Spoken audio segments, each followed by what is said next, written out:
¿Tienen alguna duda, pregunta de lo que hemos revisado hasta el momento?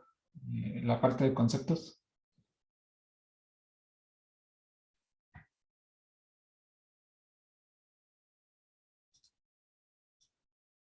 No, No, profe. profe. ¿Tampoco? Ok.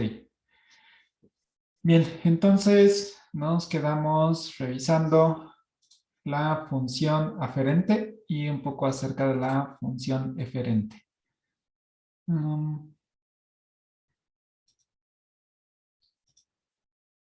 ok, entonces lo que estábamos viendo es que realmente el organismo necesita mecanismos para estar manejando cómo procesa la información. Entonces, por eso es que hay como muchos filtros en cuestión de tanto los ganglios, médula espinal, luego su gatillo encefálico, y de ahí inclusive en el cerebro tenemos organizaciones para controlar la respuesta de los diferentes estímulos. Entonces, digamos que hace eso permite que sea un poco versátil el sistema.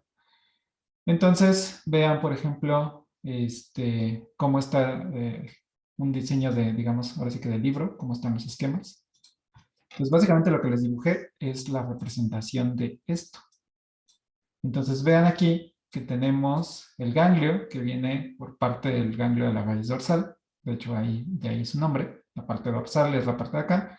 Y la parte ventral es directamente la región donde va hacia la zona efectora. Y de ahí, aquí inclusive esta flecha dice que va hacia el cerebro.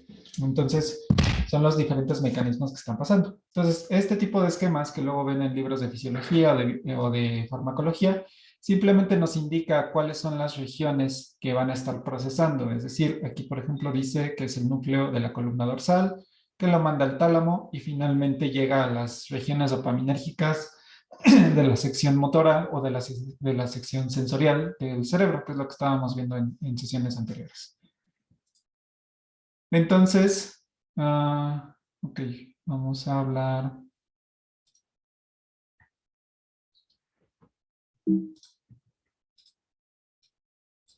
Ok, entonces, lo que nosotros estamos viendo, creo que esta imagen se ve mejor. Lo que nosotros estamos viendo es que los efectos o la región eferente está regulada principalmente por la parte somática, es decir, la parte que podemos controlar del organismo. Como sabemos, la parte que nosotros podemos controlar está inervada principalmente por músculo esquelético. ¿Qué quiere decir esto? Que es todo el músculo que nosotros, digamos, le referimos como el músculo que podemos controlar, el músculo que fortalecemos o el que nos permite hacer las acciones al día a día. Recordemos que también tenemos músculo liso, que si ya vieron en su primera práctica de laboratorio, el músculo liso es el músculo que permite contracciones, pero dentro de los órganos. Y ese tipo de músculo liso no lo podemos controlar, es prácticamente del sistema autónomo, ese músculo liso. Sin embargo, lo que sí podemos controlar es el músculo esquelético. Entonces, en este esquema vemos de manera muy general cómo está distribuido las fibras musculares. En este punto lo que se puede observar es que el músculo como tal está regido por diferentes regiones. Tiene diferentes zonas del músculo liso, tiene un poco de tejido graso, inclusive tiene parte de algunas proteínas que van a estabilizar y determinar la fuerza que tenemos en ese músculo.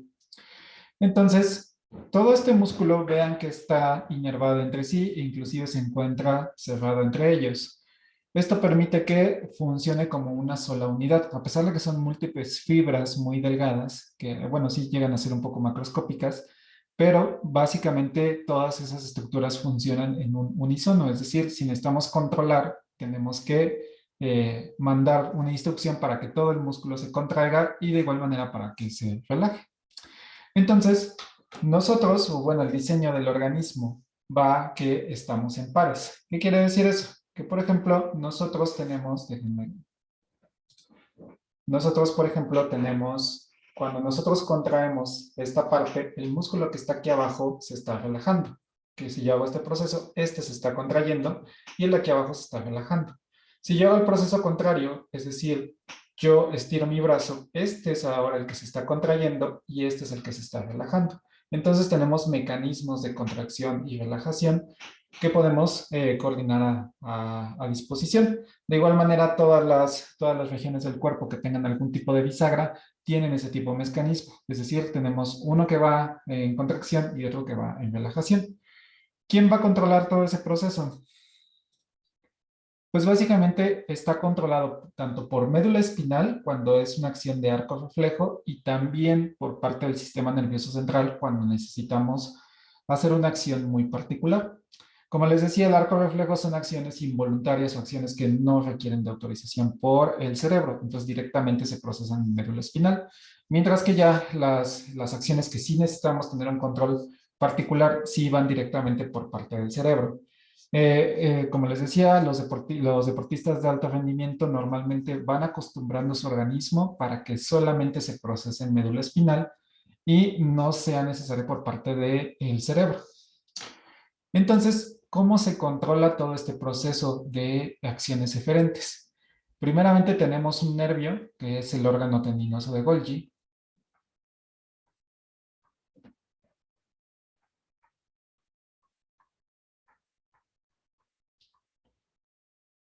que es igual el mismo Filippo Golgi que logró aislar o identificar el aparato de Golgi. Este era un médico de los años 40 que se empezaba a hacer primeramente disecciones y después análisis biológicos y fisiológicos. Era médico de formación. Entonces, esta estructura que está aquí, que es lo que nosotros le llamamos el nervio, inclusive si ustedes comen pollo lo ven así un poquito más blanco, se encarga de coordinar los procesos de contracción y relajación. Es decir, da la instrucción de que esta fibra se contraiga y entonces el músculo que tenemos aquí entre en un proceso de relajación. Entonces, de igual manera, cuando necesitamos estirar este le da la instrucción de que se relaje. Cuando nosotros tenemos un calambre, o por ejemplo, si estamos haciendo ejercicio, no precalentamos y hacemos un movimiento brusco, lo que pasa ahí es que el organismo da la instrucción de que se contraigan los dos músculos al mismo tiempo. Entonces, como tenemos mucha fuerza, lo que ocurre es que las dos fibras se llegan a estirar. Dependiendo qué tan fuerte haya sido el movimiento, podemos generar un desgarre. El desgarre simplemente es la ruptura de estas fibras que cuando ocurre, pues duele un poco, nos cuesta un poco de trabajo moverlo, pero poco a poco se va regenerando. Entonces, digamos que de forma local, el órgano tendinoso de Golgi es el que se encarga de los procesos de contracción. Después de esto, ¿qué es lo que va a pasar? Estas fibras musculares están inervadas directamente por lo que llamamos una motoneurona. Entonces, esta motoneurona es solamente una que está controlada aquí por por la fibra muscular, llega directamente hacia médula espinal y de aquí es de donde se va a procesar toda esa información. Es decir, directamente esta motoneurona va a controlar todos los mecanismos de contracción y relajación e inclusive va a dar la información que viene por parte del cerebro o inclusive si se procesa ahí en médula espinal va a ser por esta parte de la motoneurona. ¿Qué características tiene esta motoneurona? Está mielinizada. ¿Se acuerdan que les había dicho que la mielina funciona como un aislante? Entonces, como necesitamos una conducción rápida para poder ejercer todos esos efectos de arco reflejo, pues es necesario que no tengamos ni pérdida eléctrica y que favorezcamos la velocidad de conducción. Por lo tanto, estas motoneuronas es una sola que viene desde la médula espinal hasta la fibra muscular, tiene esta mielina, entonces permite que la velocidad de coordinación sea muy eficiente. Además de que contiene mielina,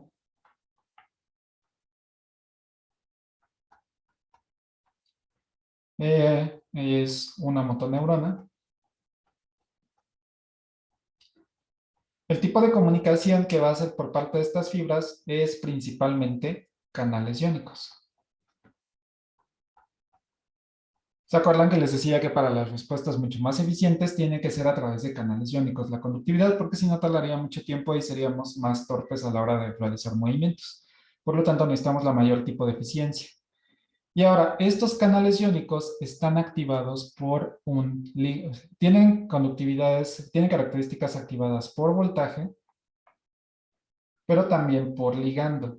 Es decir, que alguna molécula va a estimular estas fibras. ¿Cuál va a ser ese ligando? Vamos a empezar a ya mencionar algunos de los primeros neurotransmisores. El ligando interno va a ser acetilcolina. Entonces, Este neurotransmisor se encarga principalmente de estar regulando, de estar activando este tipo de receptores. Los receptores que se van a unir principalmente son receptores nicotínicos. Ya que empecemos a hablar un poco acerca de la clasificación de receptores de acetilcolina, veremos específicamente esa familia de receptores. Simplemente ahorita nada más tengan la información de que son receptores nicotínicos, que son de tipo canal iónico. Entonces, esa es como la coordinación que nosotros, bueno, los efectos que podemos realizar como por parte del músculo esquelético y por parte del sistema diferente. Entonces, esa es como la información general. Creo que aquí se ve un poco mejor. Sí, este sería prácticamente el resumen que les acabo de dar. Tenemos por parte de la piel, que es donde se encarga de la sensibilidad, manda la señal, la procesa arriba o la puede mandar de regreso. Y aquí en el músculo tenemos directamente la única motoneurona. Vean que no tiene ningún ganglio. Es directamente solo la motoneurona hacia la fibra muscular. Porque de nueva cuenta no queremos algo que nos interfiera con la velocidad. Queremos prácticamente una respuesta inmediata. Por eso esta fibra no tiene, no tiene ganglios. Es algo importante aquí mencionar.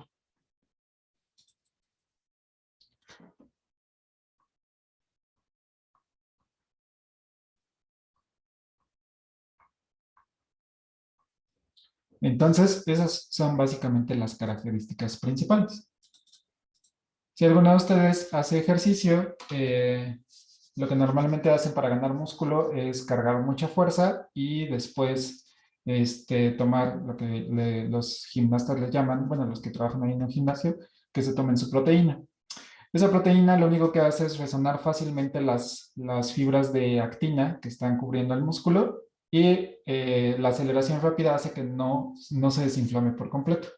Entonces, ustedes vuelven a cargar, vuelven a romper estas fibras, toman la proteína, se vuelve a resanar, vuelven a cargar y eso hace que su masa muscular se incremente de manera importante. En algunas ocasiones, como no les da tiempo de trabajar estos niveles de fuerza, normalmente tienen mucha masa muscular, pero muy poca fuerza, porque no han desarrollado de manera importante la actividad contráctil que puede soportar este músculo. Entonces, muchas veces, a pesar de que siguen trabajando, la fuerza en seco llega a ser muy débil si nada más están trabajando con este tipo de técnicas. Entonces, es como una característica que está en este punto. Oiga, Ok. profe, ¿Sí? tal vez esto no tenga mucho que ver con el tema, pero ¿por qué dicen que la proteína puede llegar a causar daño renal importante? Ah, sí, es muy buena pregunta. Lo que pasa es que normalmente las proteínas son diferentes, tienen diferentes componentes. Principalmente es caseína, que es parte de la proteína del huevo, que es la que permite la resanación de los músculos. Sin embargo, hay otras que también tienen hormonas. Principalmente tienen cantidades importantes de testosterona y cortisol. Entonces, ¿qué es lo que pasa? La testosterona, tanto en hombres como mujeres, incrementa un poco el desarrollo de masa muscular y el cortisol, de manera indirecta, lo que hace es, más bien, la testosterona y el cortisol que vienen principalmente de los materiales de donde aíslan la proteína, tienen gran cantidad de cortisol.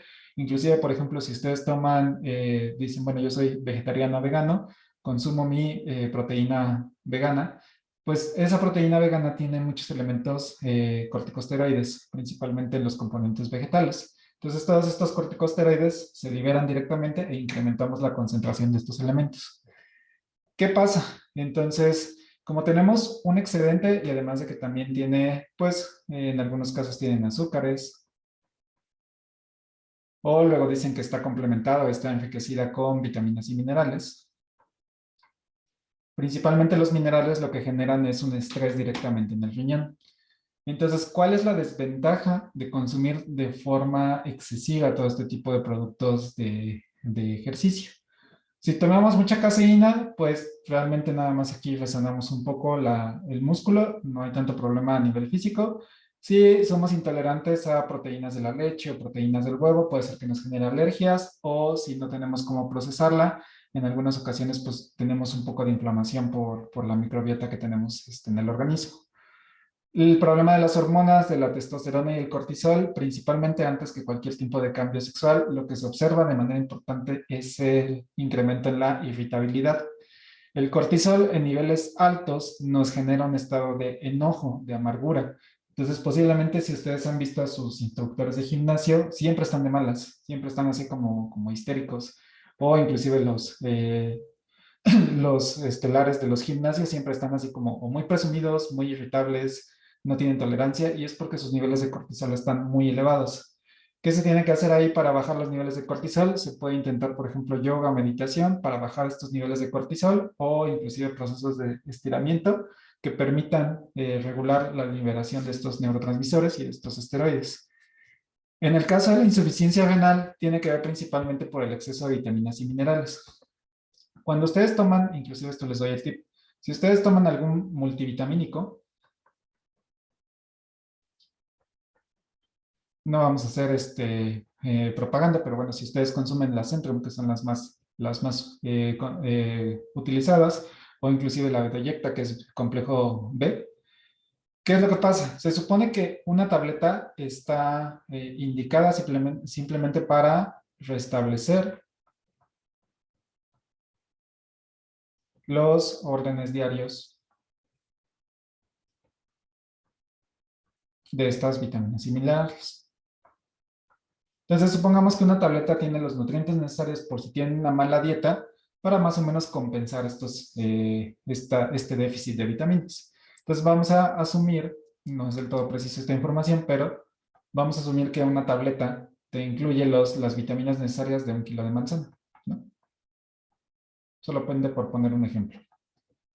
Entonces, si ustedes toman su tableta y además tienen una dieta pues balanceada, rica, lo que están haciendo es sobrecargar todo este elemento de todas estas vitaminas y minerales. ¿Cómo se procesan todas las vitaminas y minerales? Principalmente por el riñón. Entonces el riñón, ya lo veremos más adelante, pero tenemos aquí el frijolito. Y por aquí viene toda la parte de la nefrona. Si hacemos un zoom a esto, lo que ocurre es que tenemos el glomérulo y tenemos aquí la parte de la corteza. Entonces, ¿qué ocurre? Si nosotros aquí depositamos todas las vitaminas, van a pasar principalmente por la nefrona. Entonces, si nosotros incrementamos todavía más, este camino, esta concentración empieza a saturar estas regiones del riñón. Entonces, ¿qué pasa? Que empezamos a tener filtración de estas vitaminas o minerales.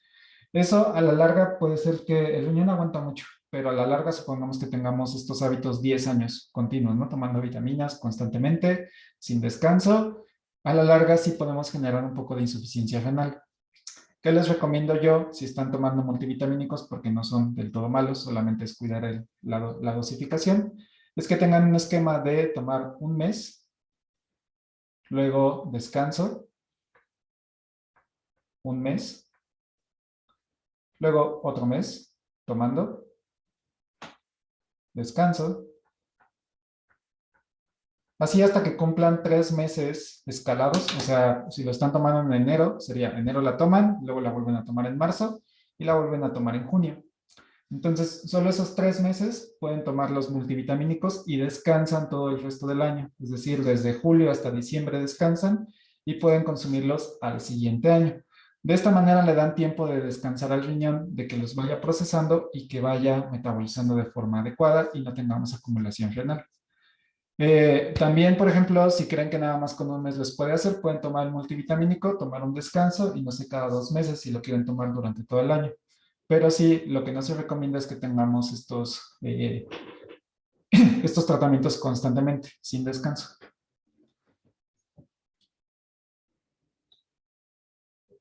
¿Sí? ¿Me resolví tu pregunta? Sí, profe, muchas gracias. Ok. Muy bien.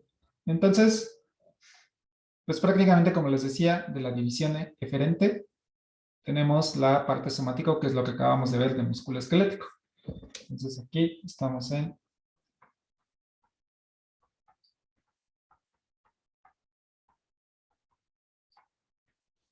Y ahora vamos a revisar el sistema autónomo.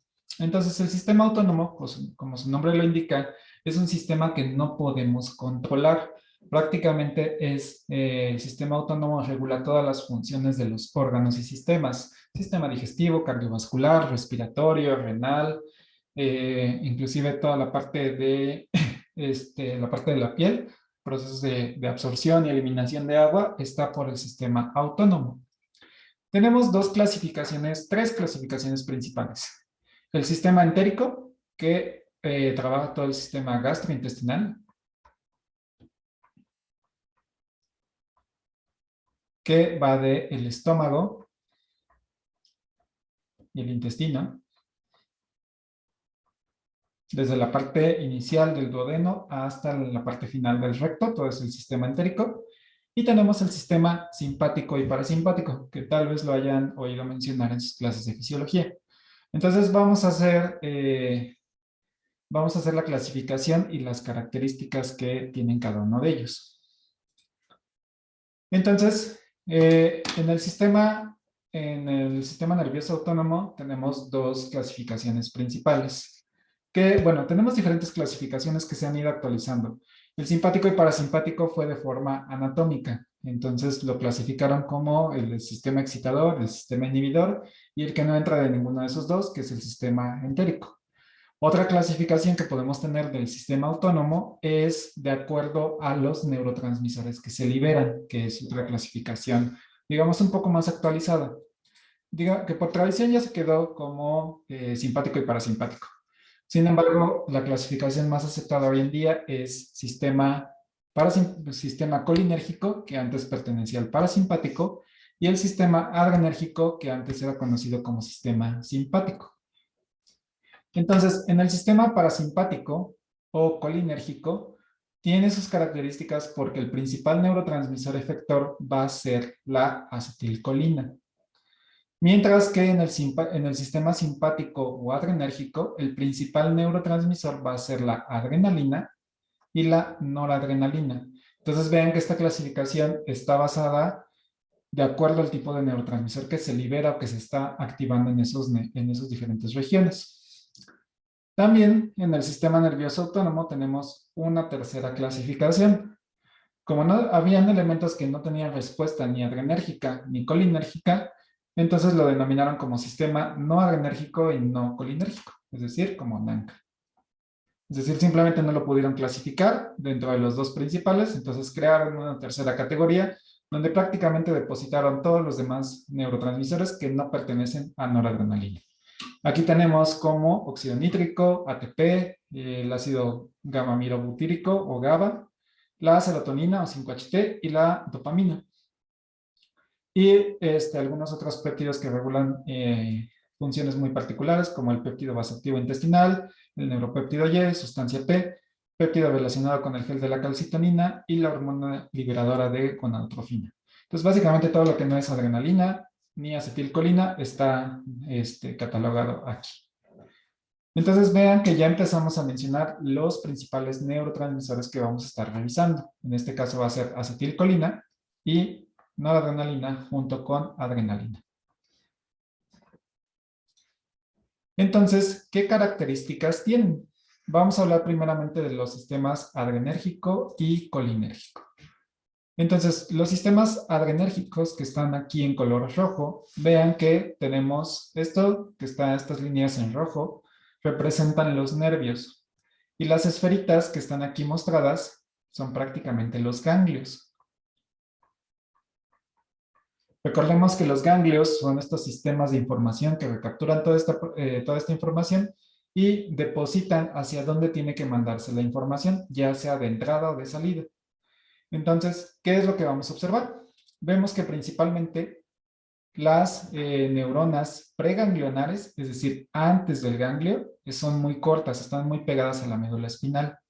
Y después tenemos un ganglio y surgen diferentes tipos de neuronas que se proyectan en diferentes regiones del organismo. Entonces, estas neuronas que están aquí justo después del ganglio se van a llamar neuronas postganglionares.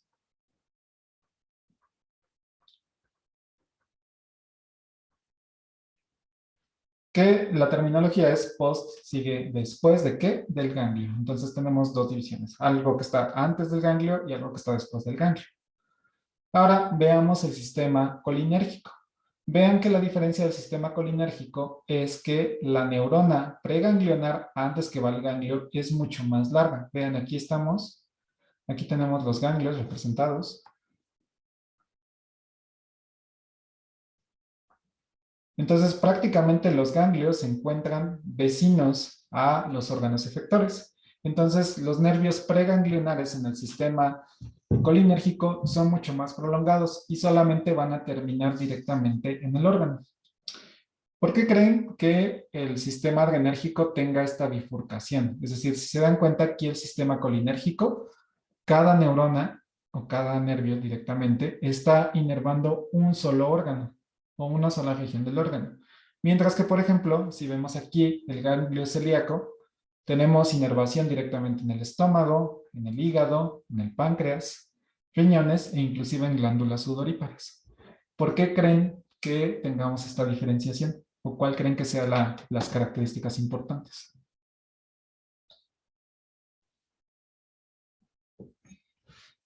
¿Qué se les ocurre?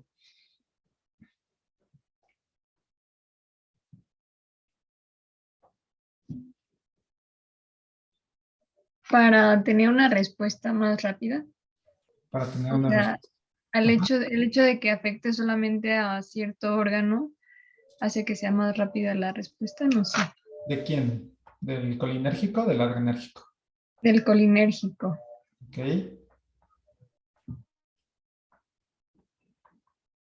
Ajá, ¿alguien más? A ver, aquí en el chat. Digamos, como para delegar esa tarea, es decir, que no solo se concentre en una parte. Delegar tareas, ok.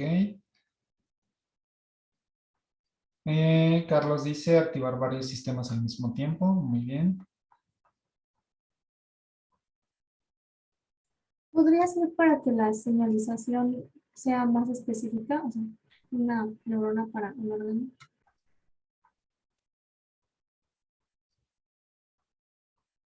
Ok, muy bien. Entonces, este es colinérgico. Este es adrenérgico. Ok, ¿tienen más?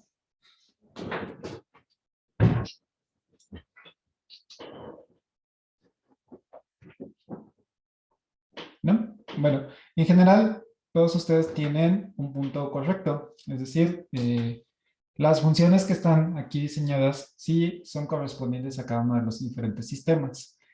En el caso, por ejemplo, del sistema colinérgico, sí permite una respuesta tal vez no más rápida, pero sí más específica. Sí llega a ser un poco más rápida para contrarrestar ciertos elementos, pero digamos que es específica solamente para una región, lo cual favorece que esta desactivación sea mucho mayor efectiva.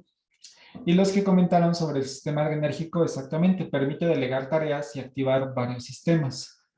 No sé si fue con ustedes o fue con el otro grupo, que les conté el ejemplo de si ustedes estaban caminando solos por una calle oscura. Si no, se los cuento de nuevo, si ya lo escucharon, bueno, perdón. El ejemplo que siempre les digo es, imagínense, por ejemplo, que ustedes están a las 10 de la noche, van pasando, van llegando a su casa y ven a dos chicos que están ahí fumando, que están en una motocicleta itálica, directamente hacia ustedes, ¿no? Automáticamente lo que va a pasar es que ustedes van a incrementar o van a ponerse ansiosos, porque no saben si esas personas les van a hacer algún daño, los van a asaltar o simplemente van a seguir su camino. Entonces, ¿qué es lo que pasa? El sistema adrenérgico constantemente se conoce como el sistema de huida o el sistema de respuesta ante una adversidad. Entonces, ¿qué es lo que nos permite el sistema adrenérgico? Esta versatilidad con los ganglios o esta bifurcación de señales a diferentes regiones permite, como bien mencionaban, que se pudieran hacer varias actividades al mismo tiempo. Necesitamos actuar de forma inmediata. Por lo tanto, si ustedes, por ejemplo, han estado en una situación de estrés, desde algo muy sencillo como preparar una exposición hasta algo tal vez más fuerte como un asalto, van a notar características muy particulares. Primeramente, se les va a acelerar el corazón. Su respiración también va a ser un poco más rápida, inclusive hasta es tan rápida que les cuesta respirar de forma adecuada, porque simplemente están haciendo el reflejo de respiración, pero no están permitiendo que el aire entre de manera correcta. Entonces parece que se están ahogando. Si están en la noche, sus pupilas se van a empezar a dilatar. Y esto es principalmente para captar más luz.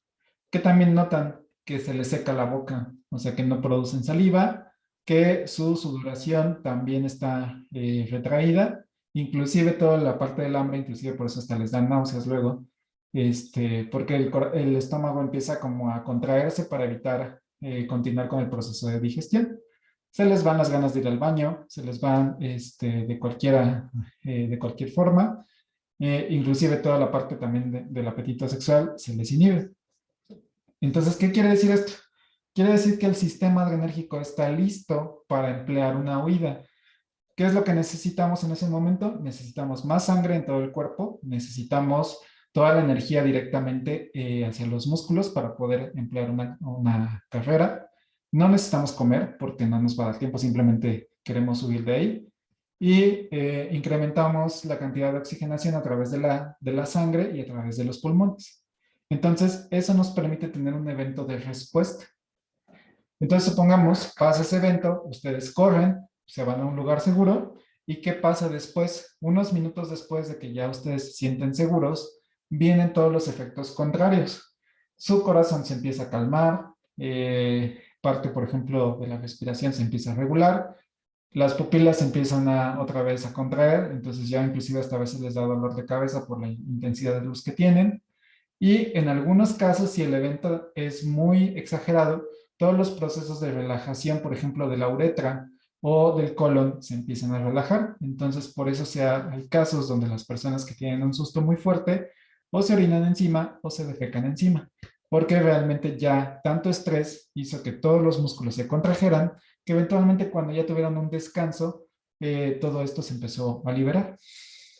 Entonces, esa es una forma como muy sencilla de explicar cómo funciona el colinérgico y el adrenérgico. El colinérgico, al ser muy específico, permite una respuesta puntual, entonces se encarga de contrarrestar todos los efectos que hizo el adrenérgico. Mientras que el adrenérgico tiene mucha versatilidad para tomar decisiones en un punto muy específico.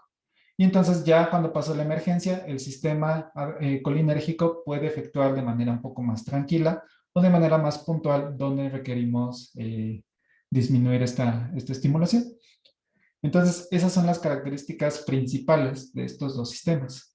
Por eso es que en algunos libros se les denominaba como que el sistema adrenérgico siempre era excitador y el sistema colinérgico siempre era inhibidor. La realidad es que no es del todo correcto esta aseveración porque vamos a ver que depende mucho del tipo de receptores que tenga cada sistema y el tipo de mecanismo que vaya a estar efectuándose. En algunos casos, sí, mayoritariamente el adrenérgico tiene efectos excitadores, sin embargo, no va a ser de forma generalizada. Como ya hemos visto en las primeras clases, veíamos que, por ejemplo, los receptores alfa-2 adrenérgicos son de tipo proteínas GI, que son inhibitorios. Entonces, ahí ya no cuadra un poco esta información. Sin embargo, esta aseveración se daba solamente por la respuesta fisiológica, pero ya a nivel celular pasan, digamos que un poco más de eventos al mismo tiempo. ¿Hasta aquí todo bien? Sí, profe. Sí, profe, todo bien. Muy bien, entonces vamos a ver un resumen sobre cómo está distribuido ya de manera un poco más simplificada este tipo de respuestas. Tenemos el sistema somático que les mencionaba, que era la parte de músculo esquelético. Vean que esto está representando la médula espinal y aquí tenemos la motoneurona. Vean que no tenemos ningún tipo de ganglio, es decir, solamente la motoneurona llega directamente hacia la fibra muscular. Y entonces, ¿qué tipo de neurotransmisor se está liberando? Aquí tenemos acetilcolina. ¿Qué tipo de mecanismos o de canales, de receptores están trabajando? Son receptores nicotínicos. Entonces vean que les decía que son receptores de tipo nicotínicos, que son canales iónicos. ¿Qué pasa ahora con el sistema parasimpático? Vean que el neurotransmisor preganglional es acetilcolina. Después tenemos un ganglio, que es esta esferita que está aquí mostrada. Y el neurotransmisor de tipo postganglionar es de tipo también acetilcolina. Entonces quiere decir que tanto a nivel preganglionar como postganglionar, el principal neurotransmisor que se va a estar liberando en este tipo de neuronas va a ser siempre acetilcolina. Y ahora, ¿qué tipo de receptores van a estar inervando estas regiones, esta parte de las células? Son receptores de tipo muscarínico. Y este tipo de receptores son receptores acoplados a proteínas G. Entonces vean que aquí no necesitamos una respuesta tan rápida, sino simplemente necesitamos regular de manera más importante cómo está funcionando todo este proceso. Por eso tenemos aquí los receptores muscarínicos. Y también no es tan inmediata la respuesta, toma su tiempo. Vamos ahora al sistema simpático. El neurotransmisor preganglionar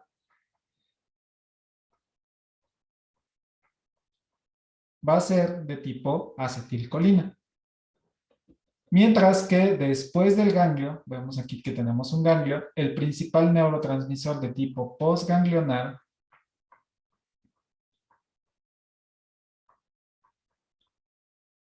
va a ser de tipo norepinefrina.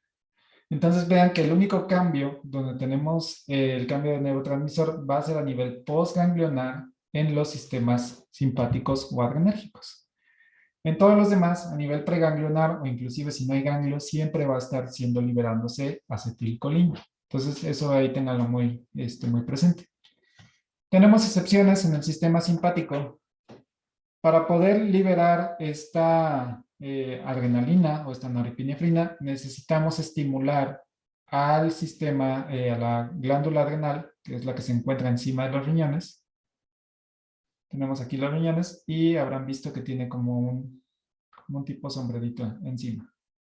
Estas glándulas son las glándulas suprarrenales. Entonces, estas glándulas suprarrenales se encargan de la producción del 80 al 90% de la noradrenalina.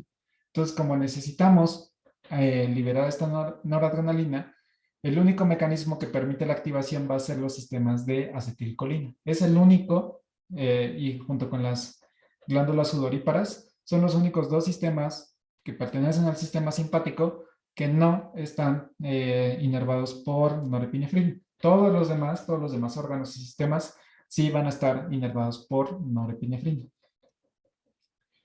Y ahora, ¿qué tipo de receptores están unidos? Pues también son receptores de tipo GPCR. Entonces, ese es como el resumen de cómo está funcionando este sistema. Prácticamente es la estimulación principal de cómo va a estar regulándose el sistema simpático y el parasimpático. Esto sí es importante que lo tengan ahí presente, sobre todo la liberación de los principales neurotransmisores, para que sepan exactamente cuándo se va a liberar y cuándo no. Ok. Seguimos. Ok, bueno, prácticamente esto es el resumen que les acabo de dar, solamente con un poco más de información. Sí, también otra parte que se me olvidó mencionarles. La inervación del sistema simpático, vean que principalmente viene de la zona toracolumbar, es decir, la parte torácica y la parte lumbar de la médula espinal son inervaciones de tipo adrenérgico, mientras que las neuronas de tipo colinérgico van a estar solamente en la zona sacra, de la parte del sacro, y en la parte cráneo-cervical, es decir, todas las neuronas cervicales y neuronales del sistema nervioso central van a estar inervando la médula espinal. Específicamente el nervio vago, que se encuentra en la zona craneal, es el nervio que va a distribuir el 80-90% de la señalización del sistema colinérgico. Vean, aquí tenemos el nervio vago y vean la distribución. Prácticamente todos los órganos, salvo por ejemplo el nervio óptico que controla la pupila y los nervios pélvicos que controlan toda la parte del tracto entérico en la parte final y la zona genitourinaria, se encarga principalmente de los nervios pélvicos. Entonces, solamente para que sepan un poco de cómo está distribuido esta parte. Entonces, la mayor parte del sistema adrenérgico está controlado por la médula espinal y solo unas pocas regiones está regulándose el sistema colinérgico.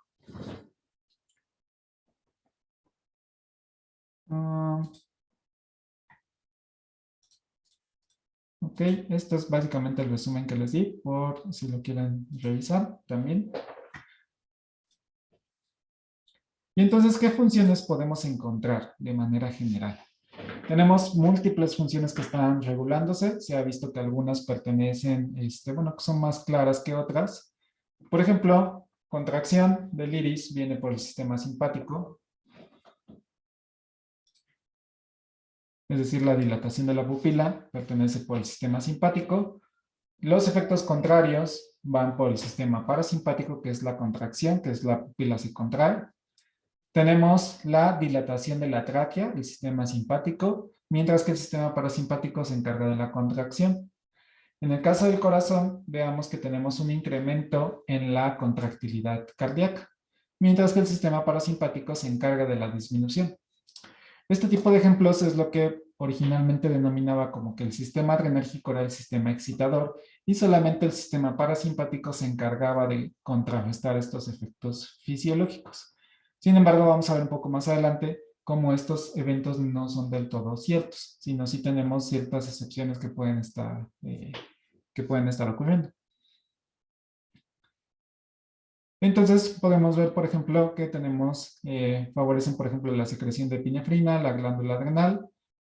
Los sistemas de diuresis está por la parte de la renina y angiotensina, está principalmente por el riñón. Procesos, por ejemplo, de contracción y relajación de los uréteres está principalmente relacionado por la parte simpática.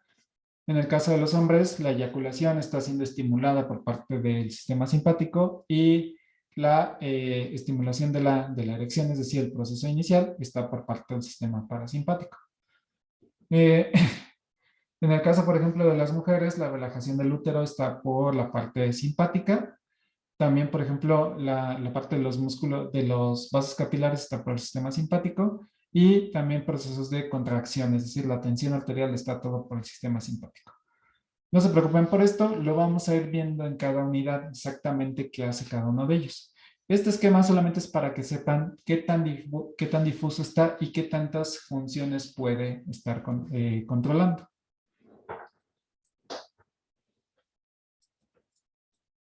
Ahora, esta diapositiva pueden revisarla de manera puntual. Creo que me preguntaban si, por ejemplo, los casos de afinidad y la cantidad de receptores, ¿cómo podíamos saber exactamente cuál iba a ser la respuesta final? Yo les decía que dependiendo de qué tejido se encontrara en cada una de los diferentes células, va a ser la respuesta que nosotros estemos viendo. Por ejemplo, tenemos aquí que la contracción está regulada por los receptores alfa-adrenérgicos y no tenemos inervación de no tenemos agentes contráctiles directamente por parte del sistema colinérgico. Sin embargo, la parte de la contracción, es decir, la contracción de la pupila, está principalmente regulada por los receptores muscarínicos M3 y M2. Entonces, esta tabla les ayuda a saber, por ejemplo, qué tipos de receptores se encuentran en los tejidos y cuál va a ser la principal inervación. Sobre todo, por ejemplo, ahorita que están viendo su primera práctica de músculo liso, pues muchas veces les preguntan en su laboratorio cuáles son los receptores que van a generar la contractilidad y cuáles van a generar los mecanismos de respuesta. Tenemos una pregunta, sí, adelante Yuki. Sí, profesor, con respecto a bueno, es que estaba revisando unas cosas porque de hecho mañana me toca exponer la primera parte de la práctica que es con usted, pero tengo una duda. Ahora que mencionó lo que es inervado, tengo la duda de qué significa parte del cuerpo inervado. Es que no me queda claro. Ah, ok, es muy sencillo, solamente es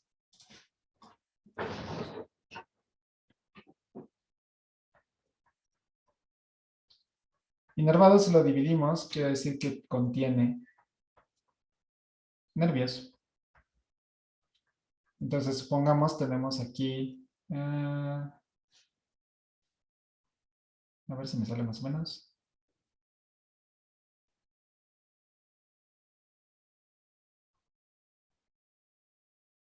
Más o menos. Bueno, esto técnicamente es un corazón. Entonces, si yo te digo que el corazón está inervado, quiere decir que hay neuronas que están proyectándose a lo largo del corazón, que son de algún tipo. Si yo te digo que está inervada adrenérgicamente, quiere decir que hay proyecciones que van desde la médula espinal hacia el corazón, que son de tipo adrenérgicas. Entonces va a ser principalmente las características que tengamos. Es posible que también algunas neuronas del sistema colinérgico también estén inervando, estén poblando esta parte del corazón. Entonces podemos tener un órgano que esté regulado por ambos tipos de neuronas. ¿Por qué normalmente se observa este tipo de mecanismos? Vamos a ver un poco ahorita cómo está el ejemplo, cómo está regulando este tipo de sistemas. Pero vamos a asumir que este está excitando el sistema adrenérgico y lo que está haciendo el sistema colinérgico es regularlo. Entonces, cuando termina la actividad del sistema adrenérgico, entonces ahora sí va a empezar la desactivación del sistema colinérgico.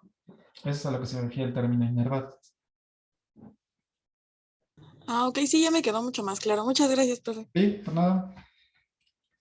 Entonces, vean que en cada uno de los tejidos no solamente vamos a encontrar una población de tipos de receptores. Por ejemplo, vean aquí, en la parte de los pulmones, quien va a estar actuando los procesos de contracción, de constricción y dilatación pulmonar va a ser el mismo sistema adrenérgico. Y aquí en el sistema colinérgico no hay inervación.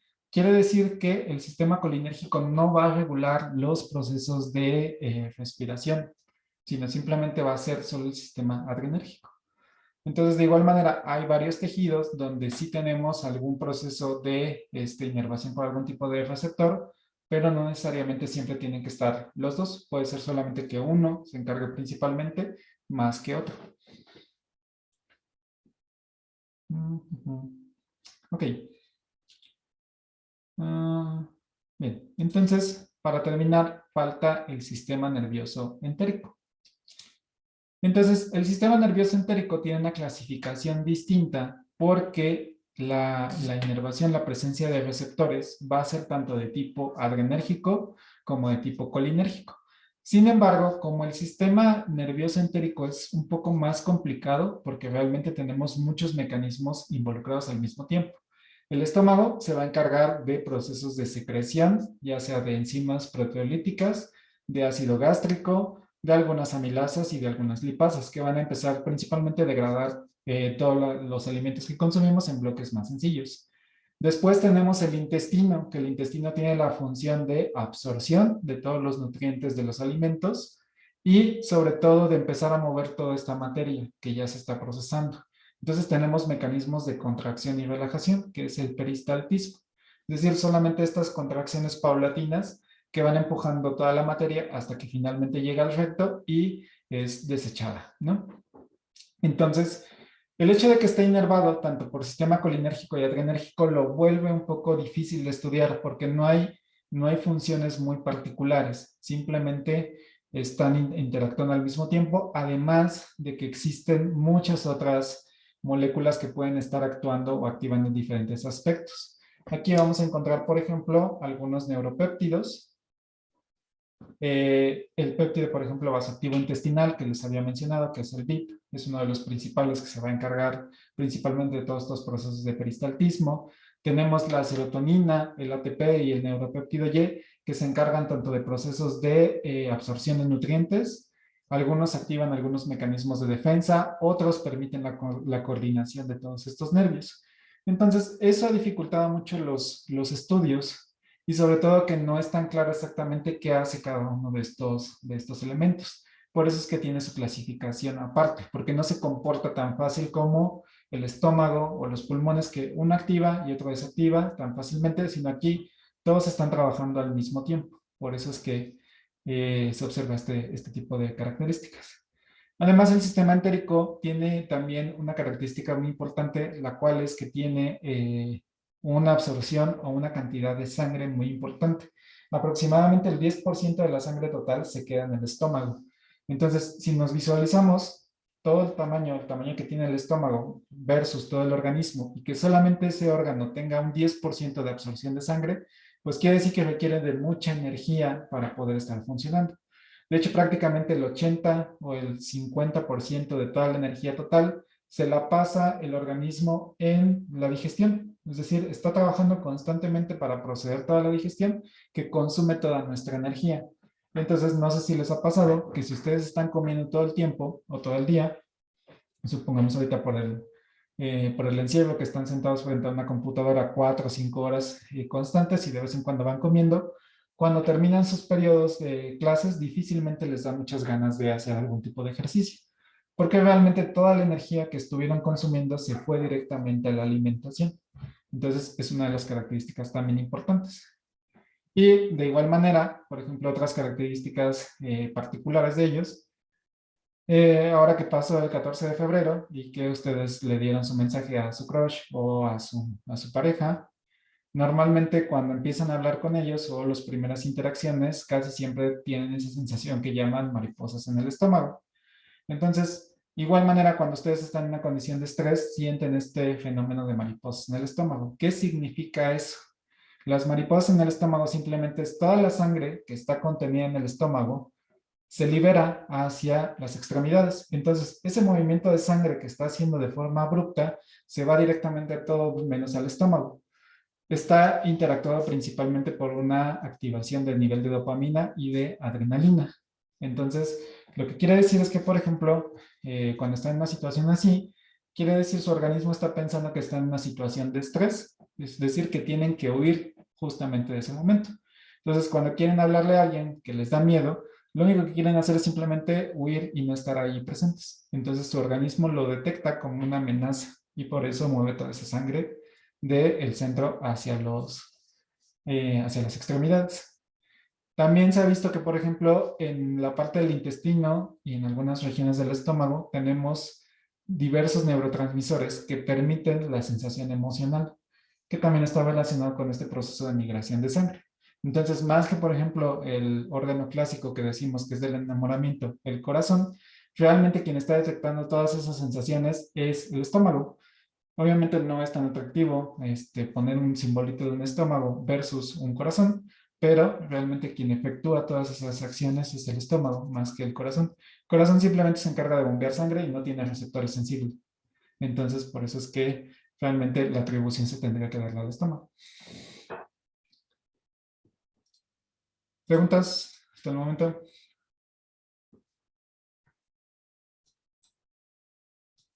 No, profe, todo bien. ¿No? Denme un segundo para abrir la siguiente diapositiva.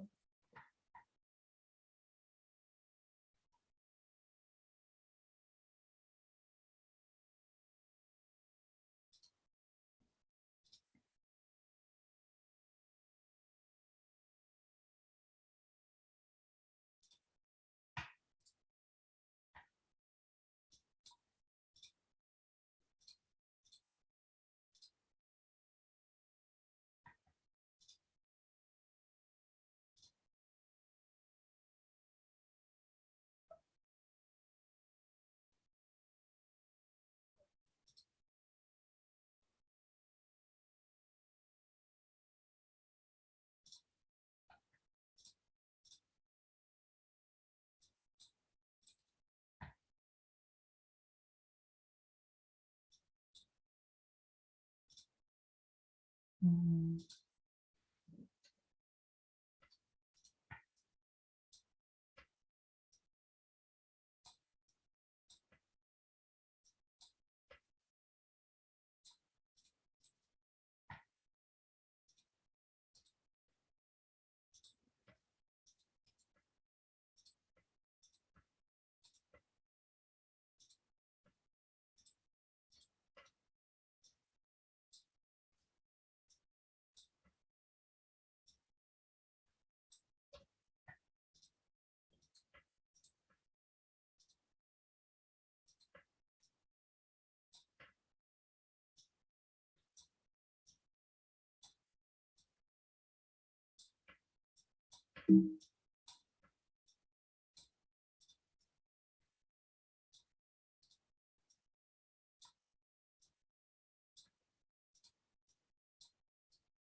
Listo, una disculpa, es que se formateó mi computadora y creí que tenía aquí la presentación.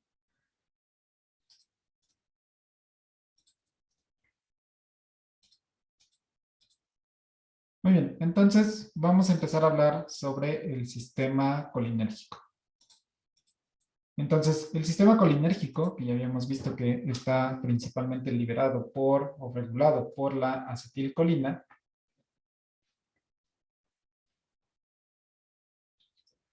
esta acetilcolina tiene diferentes receptores a los cuales puede estarse uniendo.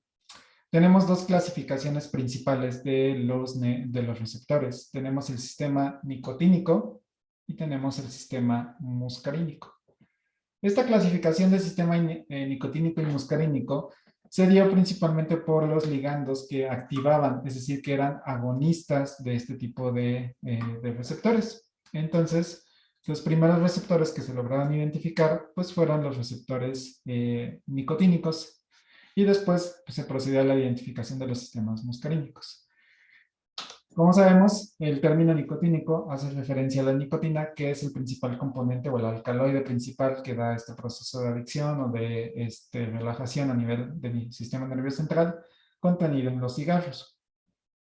Entonces, la nicotina tiene acciones diferentes en órganos distintos. Dependiendo de dónde se encuentren los diferentes tipos de receptores, se creó una subcategoría de los sistemas nicotínicos. Tenemos aquellos que se encuentran en el músculo y otros que se encuentran directamente en las neuronas. Cuando busquen o si en algún momento llegan a leer este tipo de trabajos, se van a dar cuenta que este tipo de receptores los mencionan como nicotínico en mayúscula y después una M que hace referencia al sistema muscular. Y puede ser que el sistema nicotínico neuronal lo encuentre de esta manera, como una N mayúscula y una N minúscula, haciendo referencia a dónde se encuentra. Entonces, el sistema nicotínico es exclusivamente inervado por canales iónicos, es decir, no va a haber otro tipo de receptores, siempre va a ser conductividad eléctrica. El sistema muscular, los receptores nicotínicos musculares, pues ya tienen una idea de dónde se van a encontrar. Va a ser solamente en músculo esquelético.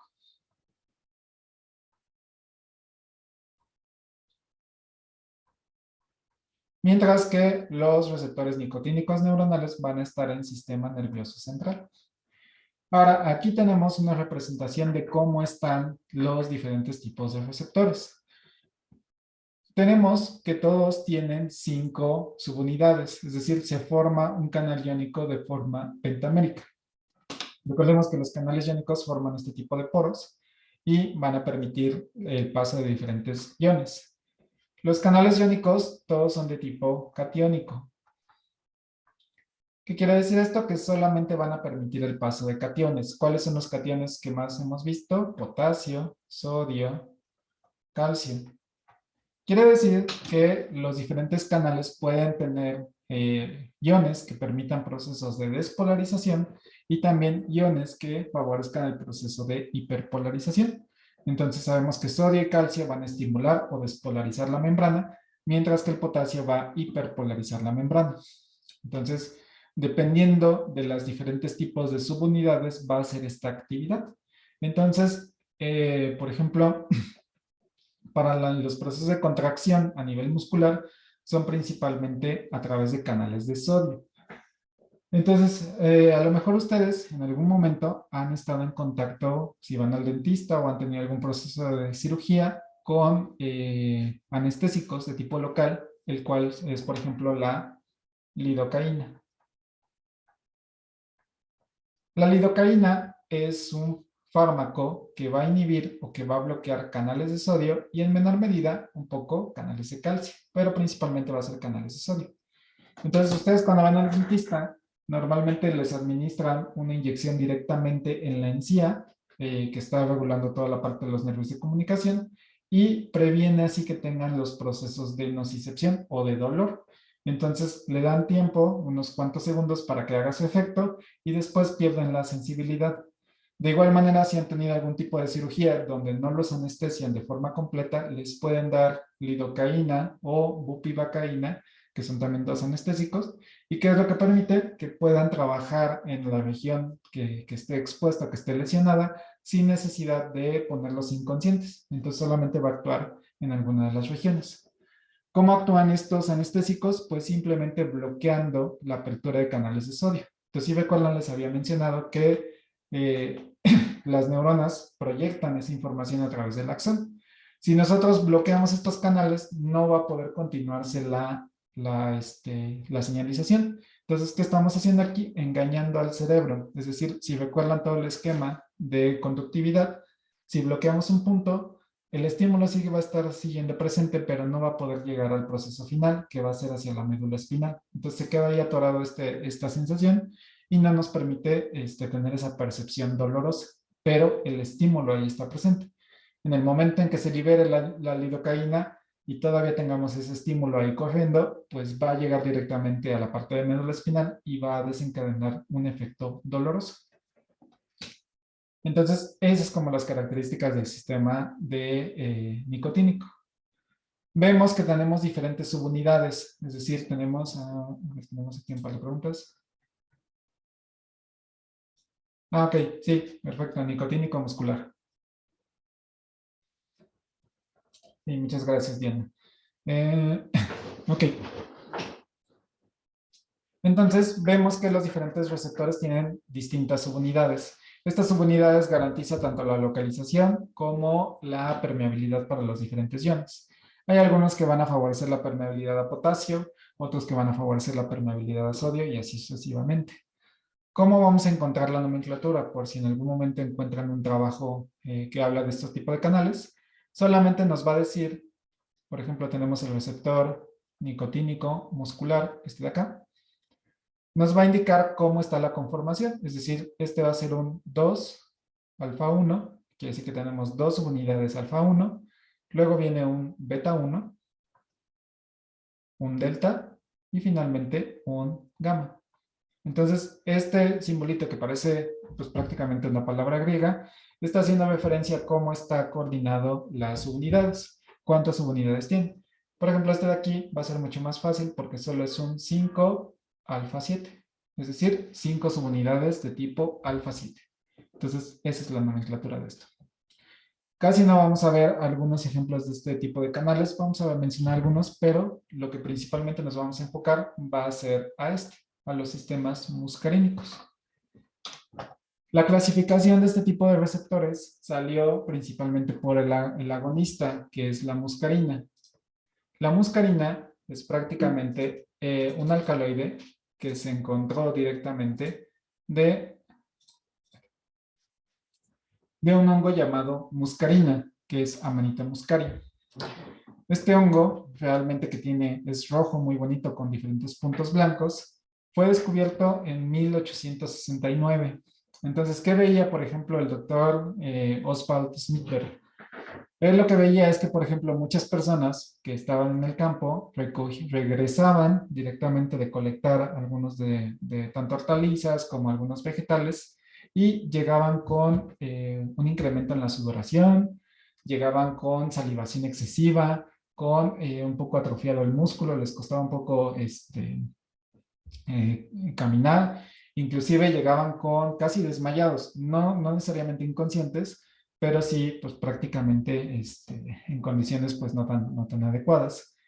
Después empezó a ver que la mayoría de estas personas o de estos agricultores, pues en lo que estaban haciendo su trabajo, pues les llamaba la atención el hongo y se los comían. Entonces, después empezó a aislar los componentes, no los logró identificar ya hasta mucho después. Otros investigadores dieron con la estructura, pero vio que este hongo tenía una sustancia que podía modificar diferentes elementos del corazón. Inclusive hizo un experimento donde aisló el nervio vago de una rana, lo colocó en una solución fisiológica y al adicionar este extracto directamente del hongo, veía que la frecuencia cardíaca disminuía, es decir, que ya no teníamos tanta condición de excitatoria del corazón. Entonces, de ahí se le dio una clasificación de que esta sustancia regulaba algunos elementos que estaban dentro del organismo y les denominó como sistema muscarínico. Entonces, esa fue la clasificación de esta categoría. ¿Cómo está definido el sistema muscarínico? Tenemos 5 subunidades principales.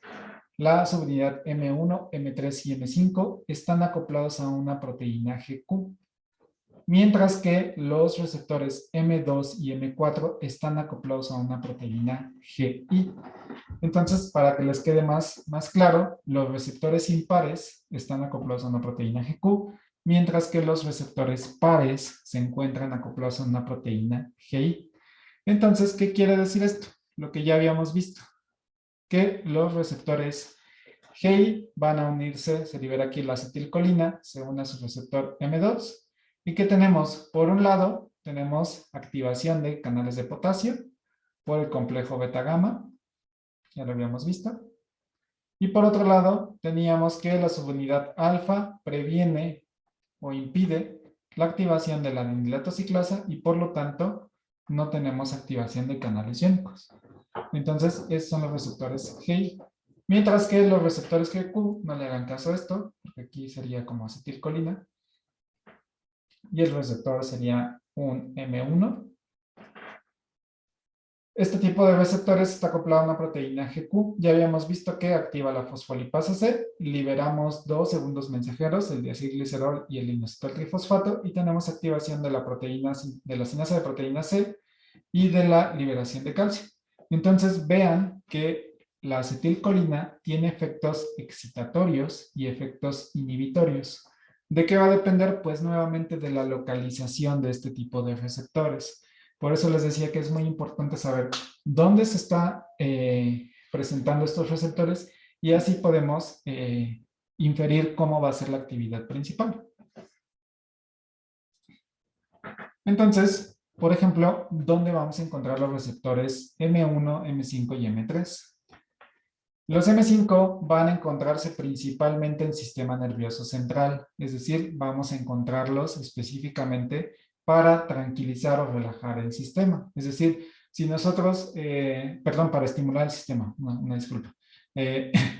Entonces, ¿qué pasa? Si nosotros administramos un agonista M5, lo que va a pasar es que vamos a empezar a estimular ciertas regiones del cerebro que están relacionadas con procesos del procesamiento neuronal.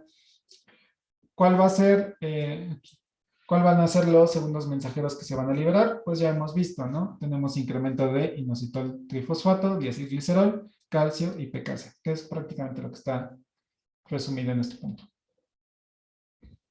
¿Cuáles son, por ejemplo, algunas funciones? Mediador de la dilatación de las arterias cerebrales, aún todavía no se sabe si realmente esto es así. Facilita la liberación de otros neurotransmisores, es decir, permite, como es un sistema excitador, permite la liberación de otros neurotransmisores para poder continuar con la señalización. Y también, por ejemplo, intensifica algunos mecanismos de recompensa como cocaína y otros opiáceos. Vamos a ver cómo funciona esto de la cocaína. Y también está relacionado con procesos de dependencia de drogas, es decir, si alguna droga estimula los receptores M5, pues vamos a tener un proceso de adicción mucho más fuerte que si no tuviéramos esta estimulación de este tipo de receptores. Y también se ha visto que modificaciones en este tipo de receptores, ya sea una sobreactivación o inclusive una inhibición de este tipo de receptores, está vinculada con la enfermedad de Parkinson y de esquizofrenia. En Parkinson lo que se ha visto es que hay una muerte de este tipo de receptores, entonces la comunicación muscular ya no es tan efectiva. Mientras que en las personas que tienen esquizofrenia, este tipo de receptores se encuentran estimulados y eso genera que tengamos estos choques anafilácticos, esta parte de convulsiones. Los receptores M1 también son de tipo GQ, se van a encontrar en el sistema nervioso central y algunos nervios entéricos y también regulan parte de las glándulas salivales. Sus segundos mensajeros que están liberados van a ser los mismos, son exactamente la misma señalización. ¿Y cuál van a ser las funciones? Se está regulado principalmente con el aprendizaje, con la actividad convulsiva. Se ha visto que, por ejemplo, si tenemos una sobreactivación de este tipo de receptores y incrementamos esta parte de convulsión o esta parte de acciones repetidas que luego intentamos hacer.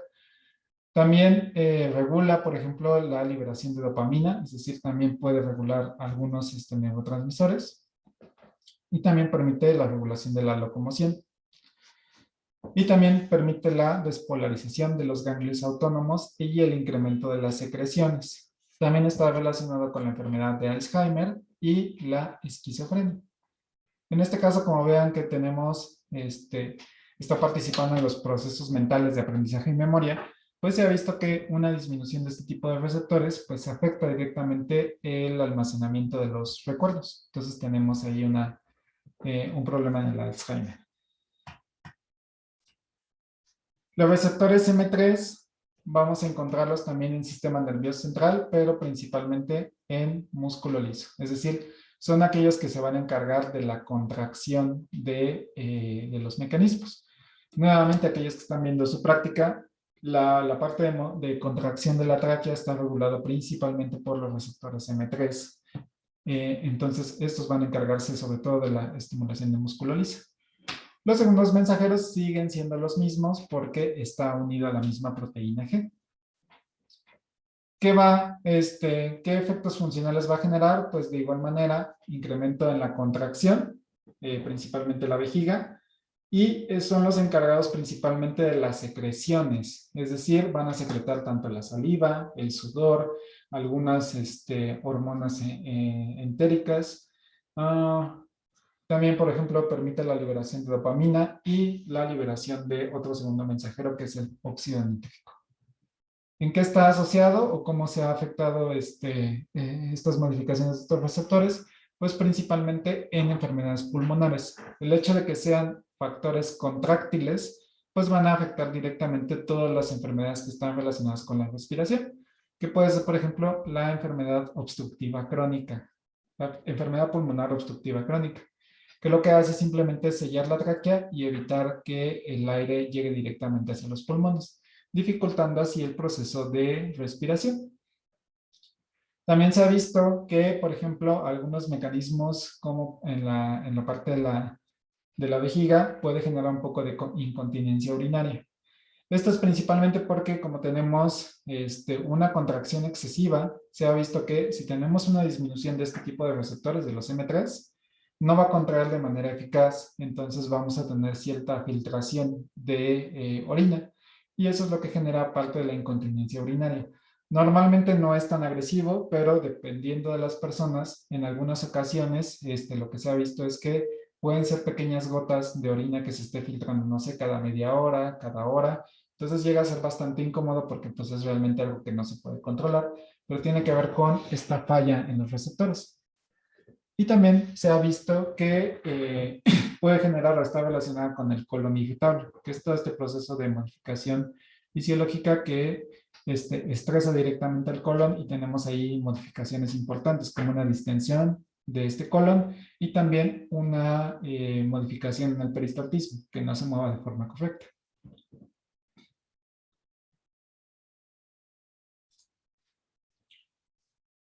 ¿Qué más? Ok. ¿Qué pasa ahora con la otra familia? Los receptores inhibitorios.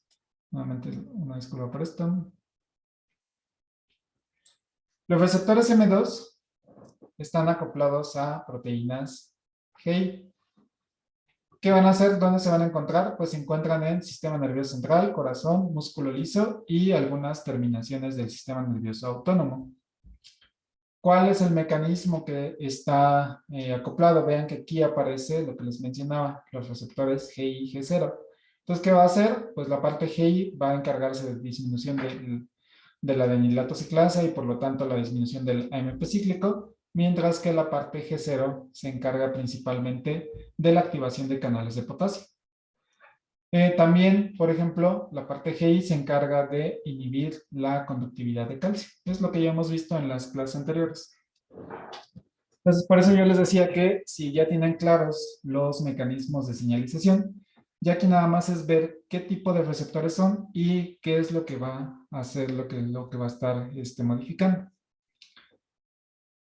¿Qué es lo que se ha visto? Perdón. ¿Qué es lo que se ha visto que genera este tipo de receptores? Pues disminuye la activación del corazón, tanto, por ejemplo, la frecuencia y la velocidad de conducción. También, por ejemplo, disminuye los periodos refractarios de las aurículas, el periodo refractario se interpreta como un mecanismo de reposo que tienen todos los órganos y sistemas. En músculo liso va a favorecer la contracción. Entonces, en este caso vamos a evitar la relajación, sino vamos a estimular todos los procesos de contracción. Vamos a también generar una inhibición a través de los autorreceptores y también se va a encargar principalmente de algunos receptores del sistema nervioso central. ¿En qué enfermedades está relacionado? Pues principalmente en Alzheimer, la disminución cognitiva y sobre todo el dolor. Entonces, por ejemplo, con este tipo de esquemas, bueno, más bien con esto de que ya saben más o menos cómo funcionan, pueden interpretar si un receptor está sobreactivado o está disminuido. Por ejemplo, este tipo son inhibitorios. Entonces tenemos enfermedad de Alzheimer. Entonces, si habíamos visto que estos se encargan principalmente de hacer una inhibición y en el Alzheimer tenemos un proceso de olvidar cosas, es decir, hay una mala conducción de este tipo de señales neuronales, quiere decir que los receptores GI se encuentran en concentraciones elevadas. Por lo tanto, el proceso inhibitorio va a ser mayor y esto va a dificultar el aprendizaje.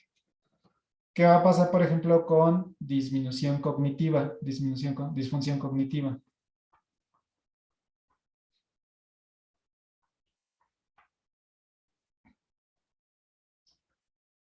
Pues de igual manera, como está relacionada con el proceso de aprendizaje, este tipo de receptores se van a encontrar en mayor población. Quiere decir que tenemos más cantidad de receptores y por lo tanto los efectos inhibitorios se vuelven más potentes. Y ahora, ¿qué creen que pase con el dolor? Es decir, si tenemos un proceso de hipersensibilidad en el dolor, ¿qué creen que esté pasando con estos receptores? ¿Que se encuentren activados o se encuentren desactivados? ¿O en mayor concentración, menor concentración? ¿En menor? Exactamente.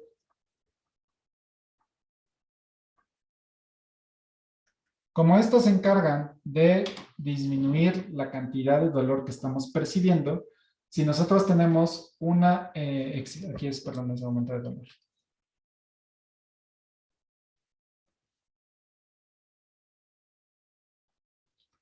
Si tenemos mayor hipersensibilidad, quiere decir que estos mecanismos no están regulando la actividad inhibitoria de manera correcta. Por lo tanto, se asume que la concentración de este tipo de receptores es menor a la normal. Entonces, más o menos, sabiendo qué es lo que hace cada uno de ellos, podemos interpretar cuál es el efecto fisiológico que estamos observando. Entonces, esto les va a ayudar un poco, este tipo de ejercicios les ayuda un poco a identificar cuál va a ser la función, si está sobreactivada, si está inhibida y sobre todo cómo vamos a poder interactuar con ellos. Y ya para terminar, tenemos a los receptores M4 que también son de tipo inhibitorio. Estos van a estar específicamente ilustrados en sistema nervioso central, solamente. Los mecanismos de señalización son los mismos, está acoplado a una proteína G y G0, por lo tanto, los mecanismos que ya hemos visto. Disminución de AMP cíclico, aumento de potasio, disminución de calcio y disminución de adenilato ciclasa. ¿Qué es lo que se encarga? Estos principalmente se encargan de la inhibición de liberación de neurotransmisores. Entonces, ¿se acuerdan que los receptores eran los M1, los M5, perdón, incrementan la liberación de neurotransmisores? Aquí tenemos facilitación de liberación de dopamina.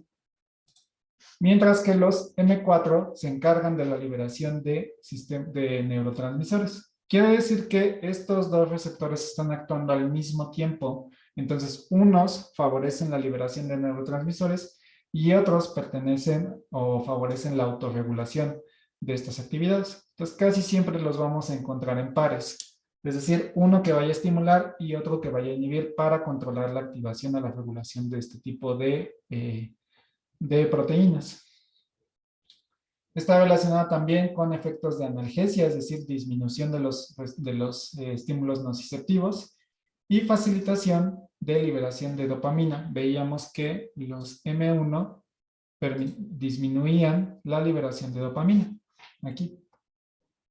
Entonces, de igual manera, mientras unos favorecen la liberación de algunos neurotransmisores, otros disminuyen la liberación de algunos neurotransmisores. Entonces, siempre está en un balance de ver cómo podemos estimular o disminuir la respuesta.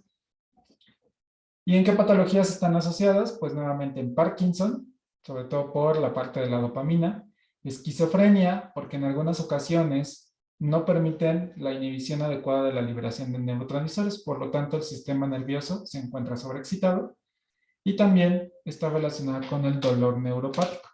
Vean que aquí tiene efectos sobre la analgesia. Entonces, si bajamos la cantidad de analgesia que tiene el organismo, pues vamos a presentar condiciones dolorosas. Entonces, esto de manera general les da un panorama de cómo están actuando este tipo de receptores y cuáles son las funciones principales. ¿Hasta aquí? ¿Preguntas?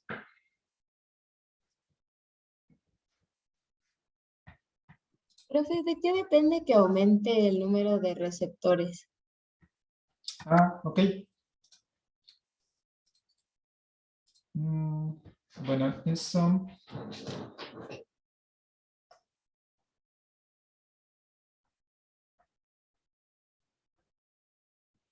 Te voy a dar una respuesta corta, pero al inicio de la siguiente clase te doy la versión un poco más ejemplificada. El aumento de los receptores puede ser por dos condiciones. Uno, por condiciones genéticas, es decir, que alguno de tus familiares, padre, madre o inclusive más otras en generaciones, haya tenido una modificación que permita la expresión de mayor tipo de receptores. Esto puede ser de manera genética, es decir, que ya lo traigamos, o puede ser inducida por algunos elementos, como por ejemplo el consumo de algunas sustancias, como pueden ser fármacos, drogas, algunas respuestas que favorezcan la estimulación de ciertos receptores. Este mecanismo de expresión de receptores lo vemos más a detalle en la siguiente clase, pero son las dos características, o que ya lo traigas de manera genética o que favorezcas la liberación mediante sobreestimulación de los receptores. Gracias. ¿Alguien más?